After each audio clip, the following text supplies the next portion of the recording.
guys, Captain Foley with you back again for another awesome Captain Foley review. Today we're not doing an Eagle Moss ship though. We are doing something a little bit different, and you might be surprised actually. You all know of my love or disdain or dislike of the USS Excelsior. However, recently I picked up the Art Asylum Diamond Select Excelsior. Big box, I know, but it was one of the gifts at my wife's Christmas party, which when she got called up, this is what she grabbed, and I couldn't be happier, to be honest. I've never actually reviewed a Playmate ship, but I have looked at a few of them on the channel, and I do own quite a few of them. There are a lot of issues with Diamond Select, I find.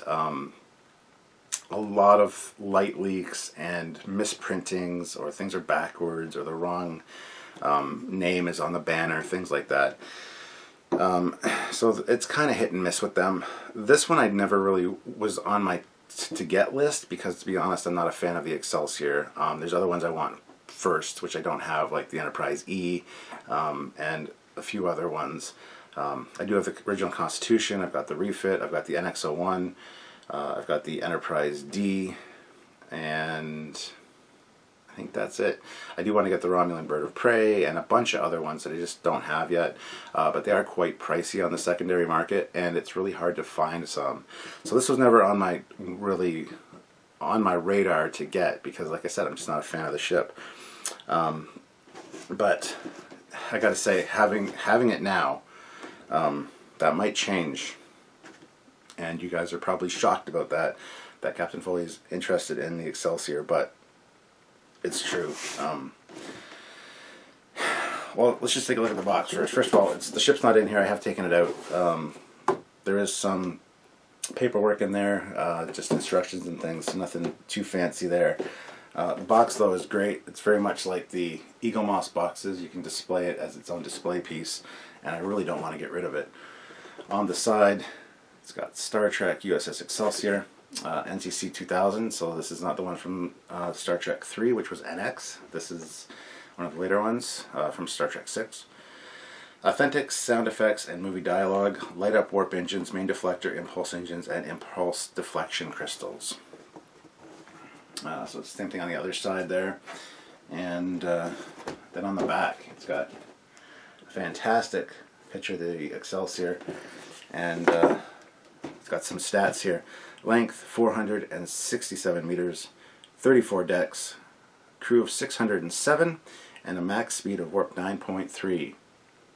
No transwarp mentioned, but that's good, because by this point I don't think transwarp was still a thing. We've actually done a video on transwarp, and I know Scotty sabotaged it, but a lot of people get confused and think that's the only reason it didn't work. No, it actually did fail as a project after that fact. It didn't go anywhere really, but that's a whole other story. There's a whole Trekyards fact files on transwarp, which is quite illuminating if you guys haven't seen it. On the back here, it's got a little write-up or blurb which says, the USS Excelsior was the first in a new class of Federation starship. Larger than the existing Constitution class, it was originally intended to possess transwarp drive, making it capable of greater speed than any other Federation vessel. But the great experiment ultimately failed after a series of trials under its first commander, Captain Styles. Refitted with standard warp engines, the Excelsior went into service in 2290 under the command of Captain Hikaru Sulu, formerly of the Enterprise. Following, spelt wrong, it's only got one L, but following the ship's initial 3-year scientific mission, the Excelsior was involved in the battle at Kittimer against an experimental new Klingon bird of prey. With the new design deemed a success, new ships in the class were greenlit, including the new Enterprise B, and the Excelsior class soon became one of the most widely used designs in Starfleet, remaining in service for nearly a century. Now, a lot of people have a lot of love for the ship, and I've been battling back and forth with them online for years because I never really liked the design. However, here it is, and this model is glorious. And I gotta be honest, I don't have a lot of Excelsior models because I don't seek them out. I don't even know if I have any. I've got the Enterprise B refit version, which I do prefer to this, to be honest. I do prefer the additional impulse units and the addition here. A lot of people hate that. You either love it or you hate it. It's one of those. But holding this in 3D, having this large one, I am getting a new appreciation for this ship, and this is going to not be on my hate list anymore. This is moved up. This is now very enjoyable for me. I gotta say, this round Diamond Select model is fantastic. Of course, it's got the standard, you hold the bridge module button down and the lights pop on. You've got your warp lights, your impulse deflection crystals, as they're called, your impulse engine lights, and your super bright deflector. So, great ship, and unlike most Art Asylum Diamond Select ships, there's no light leaks. Not really true. There's a few light leaks right there, but with the way they're lined up with these blue lines at the back of the impulse engines, they almost look like they belong there. So I don't consider that a flaw. There's nothing around here. There's nothing around here that's leaking. The engines themselves light up really beautifully, and there's no light leaks in where there shouldn't be. If you turn off the lights, this thing looks glorious with the lights on. So that being said, let's move on to the paint scheme. You got the standard gray hull. Some really good detailing as far as phaser turrets go, and pinstriping and registry. It all looks really good. There's a few misalignments with the red pinstriping around the phaser arrays, but nothing that's really noticeable. The impulse, or the RCS thrusters, the reaction control thrusters, all look fantastically sharp and crisp on this. The only issue I have with the detailing on this is around the sensor bands on the side. There is some overlapping of the decal or sticker that they used, and it doesn't quite line up in a few spots, but it's very minor. Compared to a lot of their other ships that have errors, this is nothing. The bottom, another great detail in that inner ring that goes around the inner part of the saucer. Some nice greebly or Aztecing work in there, and again, the detail on the bottom reflects the top. There's a little bit of issue with some of the phaser array emitters, but it's very minor, very minor. Even the torpedo tubes are detailed. They are painted a nice blue color. Got a nice silver on the neck there, like a dark metallic, gunmetal almost. The tubes are painted. Like, they put a lot of time and effort into this ship in particular, more so than the refit even. The refit has a lot of errors on it, a lot of light leaks on the refit. It's really almost not worth it if you want a nice lit model for the refit, which is sad because everybody wants the refit.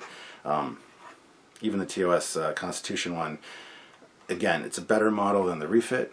It's not quite up to these standards though. It does have a lot of light leaks. The windows on the side are all fantastically detailed. The pinstriping on the side says Starship, USS Excalibur, USS Excelsior, United Federation of Planets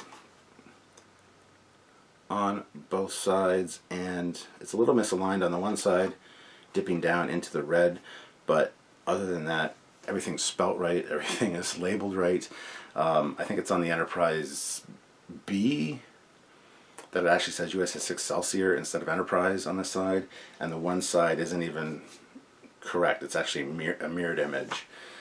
So there's issues that way. The top of the secondary hull, again, a lot of fantastic detailing. The pinstriping is beautiful. The back part, the observation lounge, crew lounge, whatever it is, again, the windows are spot on, look great. Just no paint issues with this really whatsoever. If you move to the bottom of the secondary hull, again, you got your lower phaser emitters there, and beautiful. When the deflector is not lit up, it is actually quite nice. It's got a blue ring around it with the center part being clear. Again, the paint isn't misaligned. It's perfect. The battery tray is really cool. When you take the screw out, this actually slides out, and then there's a module inside that stores the batteries. There's three AAAs, and the whole tray slides out. You put the AAAs in, and you slide the tray back in. So it's actually really fantastic the way that's designed. All of the screw hole covers are covered properly. The paint even aligns on them. That's another issue with a lot of the other Diamond Select ships, is that those screw hole covers are in crooked and the paint doesn't match, or it just looks atrocious. But this one, no issues. The one issue I do have is where they put the button, the play and try me button. It's right along this blue strip. They should have at least painted it blue, or maybe hidden it somewhere else. Maybe included it in this greebly part at the back as just some kind of switch, so it's not as easily seen. But when this is on the stand, you don't really see that anyway. So moving up to the warp nacelles, there's a beautiful stripe along the bottom with a little arrowhead. Like, oh my god, it's gorgeous. NCC 2000 USS Excelsior on the back of each nacelle looks perfect. This is a grade A, top of the line Excelsior model. Way better than anything I've seen from Eagle Moss as far as the Excelsior goes. Like I said, I don't have the XL Excelsior. I don't even know if they have that from Eagle Moss. I don't think I have the little one either. But I've seen pictures online, and this is far superior. But you're going to pay a pretty penny for this on the secondary market, as I said. So finding one, if you're an Excelsior fan, do it. Go for it. Get it. It's worth it. Trust me. I'm not an Excelsior fan, and I love it. Plus, we got to mention all the sound clips. The bridge is the button, so we'll just hit it and go through for you. Captain's log, USS Excelsior. Hikaru Sulu commanding.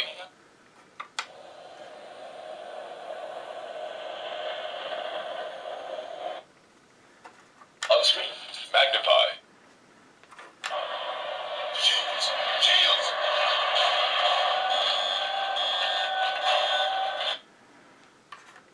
Damage report. Turn her into the wave. Don't tell me there was any meteor shower. Helm, engage.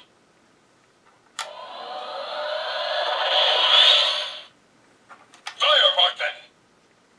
Shoes up. All right, now we've given him something else to shoot at. Yes, sir. Target that explosion and fire.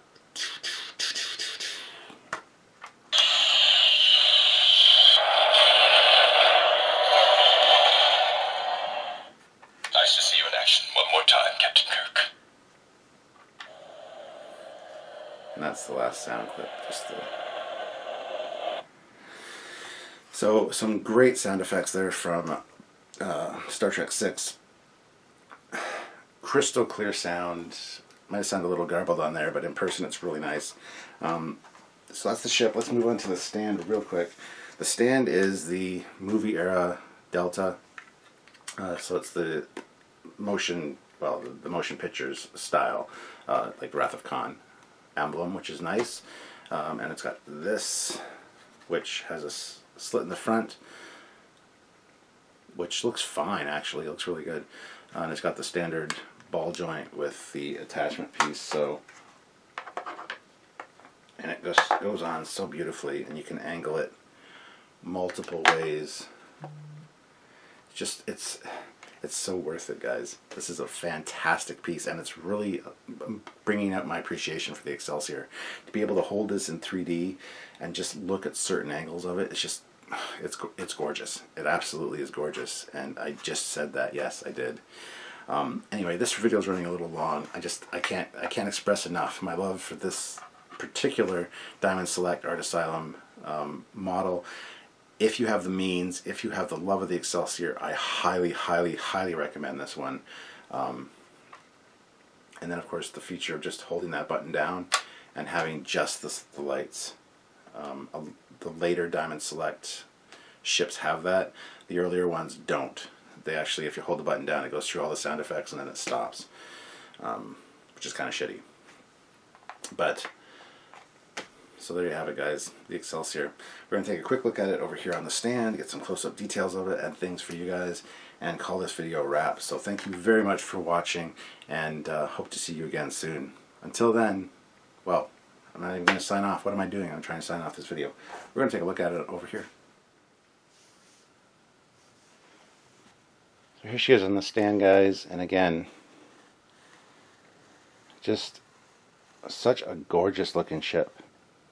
I'm actually really starting to dig this design. Man, I feel like left out for not liking it all these years.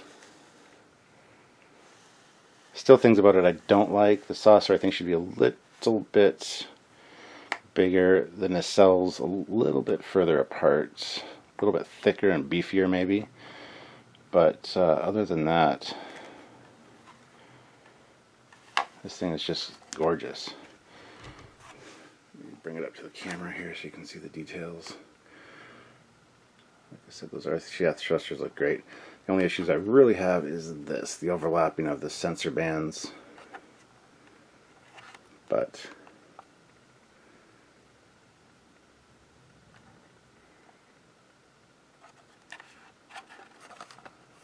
look at that detail.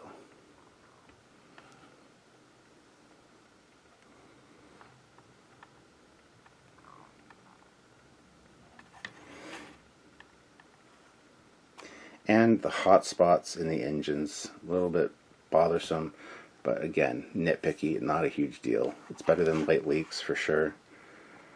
So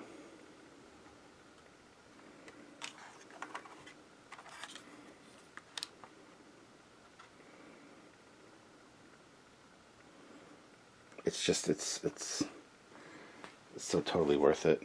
There's the stand as well. You can see the detail in that.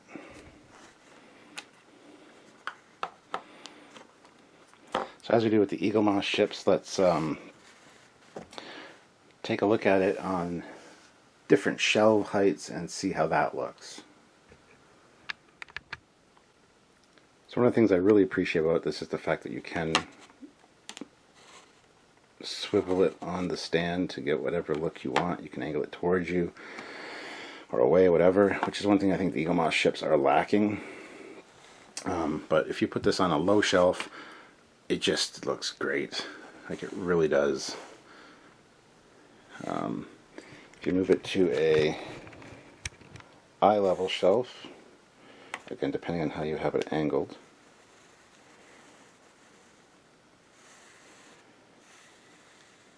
looks great from so many different angles. Guys, I think I'm really growing to love the Excelsior. You're witnessing it live before your very eyes. And if you put it on a higher shelf, again, oh my god, that deflector is really bright. And it shines on this, on the primary hull there, which looks great. But if you put it on a, like I said, a higher shelf, so many angles, this thing looks good. So no real complaints from me. I mean, I am definitely getting a new appreciation for this ship. You can also put the stand facing you so that the emblem's correct. But there you have it, guys. That is the Diamond Select Art Asylum Excelsior. Beautiful ship. Highly recommend picking one up if you can. Very much worth it, and I look forward to doing more Diamond Select Art Asylum reviews of the other ships. This one really inspired me to do that, so thank you, Excelsior, and hopefully you guys are happy now. A lot of you have expressed your love for the Excelsior and kind of were confused by my dislike of it, and I still prefer the Enterprise B, the refit style, but that's just me. A lot of people give me crap for that. Adding the extra stuff isn't necessary, but I don't know, guys. I'm really getting a new appreciation for this, so thank you very much for that, Diamond Select. This is a fantastic model and definitely top shelf. So anyway, guys, until next time, I'm Captain Foley. Oh my.